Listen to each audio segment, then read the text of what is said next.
Welcome to beginner friends. అందరికీ నమస్కారం. ఓం నమో భగవతే వాసుదేవాయ. ఓం నమో భగవతే వాసుదేవాయ. భగవద్గీత పారాయణలో ఈరోజు 2వ అధ్యాయము సాంఖ్యయోగము 52వ శ్లోకం. యదా తే మోహకలిలం బుద్ధిర్వ్యతితరిష్యతి తదా గంతాసి నిర్వేదం శ్రోతవ్యస్య శృతస్య చ. Meaning of the shloka is, when your mind has crossed over the cloud of delusion, you will gain dispassion to what is heard and what is yet to be heard about the enjoyments in this world and the next. The word moham means delusion. It is this delusion that is separating humans from God. Once devoid of this delusion, we will be able to reach Paramatma. And the way to overcome delusion is to perform Nishkama Karma, meaning discharging one's duties without taking credit for that or feeling egoistic about it. Similarly, the word Nirveda means Vairagyam. It does not mean that one should denounce the world and run away from the worldly responsibilities. It only means that you acquire things to the extent they are required. Amassing things beyond your requirement is again moha. So, we are advised to take the path of Nirveda and perform Nishkama Karma to break the barrier between us and Bhagavan.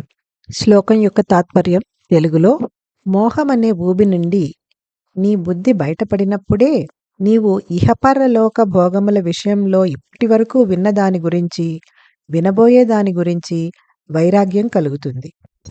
ప్రాపంచిక భోగాలపై ఆసక్తి ఉన్నవారు భౌతిక ఐశ్వర్యములు మరియు స్వర్గాది లోకములను పొందించే వేదాలలోని ఆడంబర కర్మకాండలు చెప్పే భాగాల పట్ల ఆకర్షితులవుతారు అని శ్రీకృష్ణుడు ఇంతకు క్రితం చెప్పి ఉన్నాడు. కానీ ఎవరి బుద్ధి అయితే ఆధ్యాత్మిక జ్ఞానంతో ప్రకాశిస్తుందో వారు భౌతిక ఇంద్రియ సుఖాలు దుఃఖహేతువులే అని తెలుసుకొని వాటిని వాంఛించరు. అలాంటి వ్యక్తులకు వైదిక కర్మకాండల పట్ల ఆసక్తి పోతుంది. కామ్య కర్మల ద్వారా పొందిన ఇహపరలోక భోగములు అనిత్యమైనవి మరియు దుఃఖముతో కూడుకున్నవి అని అర్థం చేసుకొని జ్ఞానసంపన్నులైన మునులు వైదిక కర్మలకు అతీతంగా ఉంటారు. ఈ శ్లోకంలో మోహం అనే పదం వాడారు. మోహం అంటే తెలియనితనం, అజ్ఞానం, అవివేకం, ఒక విషయాన్ని తప్పుగా అర్థం చేసుకోవడం. దీనినే మాయ అని కూడా అంటారు.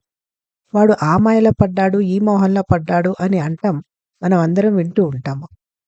మానవునికి పరమాత్మకు అడ్డుగా ఉన్నది ఈ మోహమే. దీనిని దాటితే పరమాత్మను చేరుకోవచ్చు. కానీ దీనిని దాటడం చాలా కష్టం. మరియు ఈ మోహమును దాటడానికి వీలు లేదా అంటే ఉంది. నిష్కామకరే చేయడం. నేను చేస్తున్నాను, అంతా నా వలననే జరుగుతూ ఉన్నది అనే అహంకారం లేకుండా కర్మలు చేయడం, భగవంతుని గురించి చదవడం, వినడం, అధ్యయనం చేయడం, ఆత్మవిచారణ చేయడం. అప్పుడే మానవుడు ఈ అజ్ఞానము నుండి, మాయ నుండి బయటపడగలుగుతాడు. ఇంకా ఇక్కడ నిర్వేదం అనే పదం వాడారు. నిర్వేదం అంటే వైరాగ్యం. వైరాగ్యం అంటే అన్నీ విడిచిపెట్టి సన్యాసం పుచ్చుకోవడం కాదు. ఏ వస్తువు ఉపయోగం ఎంతవరకు ఉందో తెలుసుకొని అంతవరకే దానిని సంపాదించటం, ఉపయోగించటం. అనవసరమైన వస్తువుల జోలికి పోకపోవడం. ఇదే వైరాగ్యం. అన్నీ నాకే కావాలి, అన్నీ నేనే అనుభవించాలి, ఇంకా ఇంకా సుఖపడాలి, ఇక్కడి సుఖాలే కాదు స్వర్గ సుఖాలు కూడా అనుభవించాలి అని అనుకోవడమే మోహం. ఓం నమో భగవతే వాసుదేవాయ.